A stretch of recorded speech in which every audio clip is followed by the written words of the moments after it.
February 15th, 1978, Pensacola, Florida. A tan 1975 Volkswagen Beetle glides through the shadows. Inside is a man, unshaven, tired, and anxious. He's run out of lives, but he doesn't know it yet. A patrol officer spots the odd plates. The car isn't local. No headlights. Suspicious. He signals it to pull over. The man stumbles over his words. Fake ID. A wallet with the name Chris Hagen. But the officer isn't buying it. In the back seat, masks, gloves, rope, handcuffs, an ice pick. He's cuffed, brought in, interrogated. Hours pass. Then, quietly, the man mutters, "I'm Ted Bundy." And with that, one of America's most chilling manhunts came to a close. But the true horror? That was just beginning.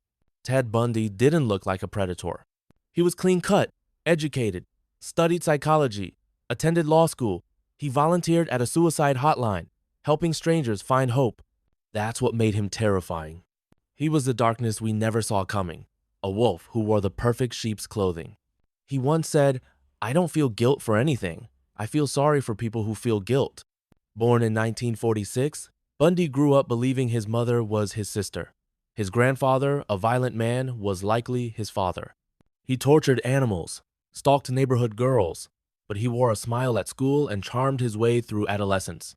What grew inside him wasn't just violence. It was control, fantasy. Rejection turned to rage, especially when his first serious friend, Stephanie Brooks, left him. That heartbreak would fuel years of murder. January 1974. Seattle. Bundy's first known victim, Karen Sparks. He bludgeoned her in her sleep, leaving her brain damaged but alive. Then, Linda Healy, a college student and radio announcer. He entered her room silently, knocked her unconscious, changed her clothes, and carried her body away, all without waking her roommates. She was never seen alive again. Bundy was methodical. He studied his victims, stalked them, observed routines. He often chose women who resembled Stephanie Brunette, parted hair, slim, his way of reclaiming power. July 14, 1974, Lake Sammamish State Park. Thousands gathered at the beach that sunny day. Bundy approached women with his arm in a sling, asking for help loading a sailboat. His name? Ted. Janice Ott followed him, then Denise Nasland. Neither was seen again. Their skulls were later found together in the woods. Police now had a name, Ted, and a composite sketch. But Ted Bundy was still out there, watching. Deep in the Washington wilderness, bones began to surface. Taylor Mountain became a silent witness to Bundy's secret rituals. He returned to the corpses, washed their hair, applied makeup, engaged in necrophilia. He didn't just kill, he preserved the illusion of power. His victims were never allowed peace, not even in death. Bundy moved to Utah for law school. The murders followed.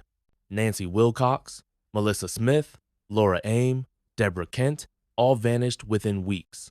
In Colorado, Bundy murdered Karen Campbell, a nurse vacationing at a ski resort. She was last seen entering an elevator. Weeks later, her body was discovered in the woods nude, beaten. Bundy had become a phantom, moving state to state, never lingering too long, always hunting. 1975. Bundy is pulled over in Salt Lake City. In his Volkswagen, pantyhose mask, rope, crowbar, handcuffs, arrested for possession of burglary tools. Soon, links to missing women emerged.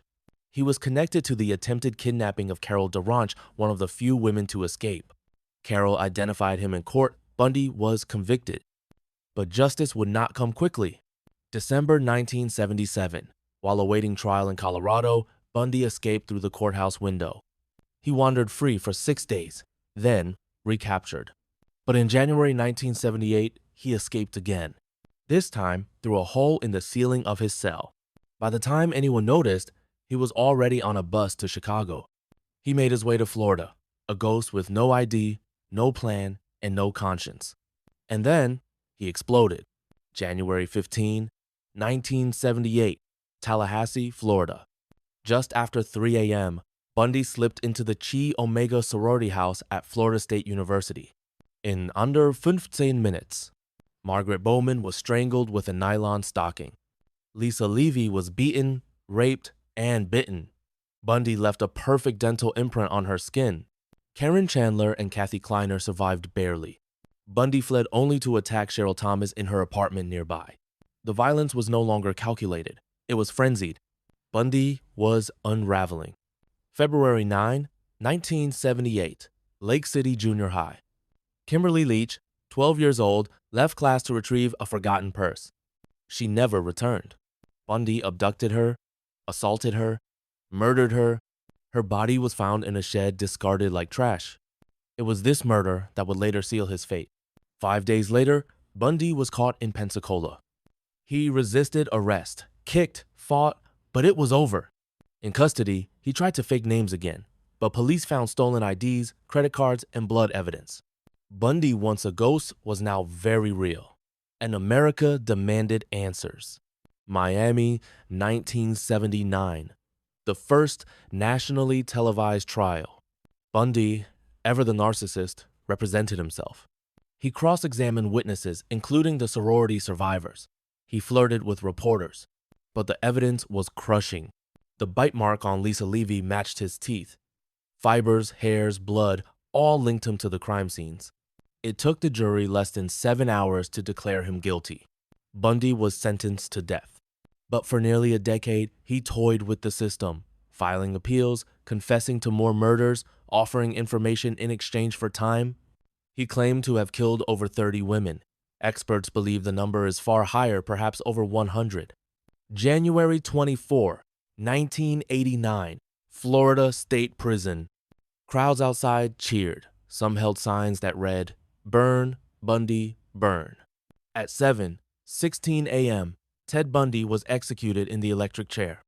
He left behind a trail of bones, broken families, and an America that would never forget the face of evil because it looked so ordinary. Ted Bundy changed the way America saw serial killers. He wasn't a monster in a mask.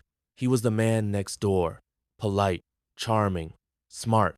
But inside, he was empty, cold, calculated. His life was a performance, a long, twisted play of manipulation, control, and horror.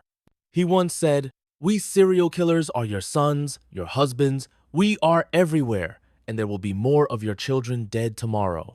He wasn't wrong. Evil isn't always obvious. It doesn't always scream or bare its teeth. Sometimes it smiles.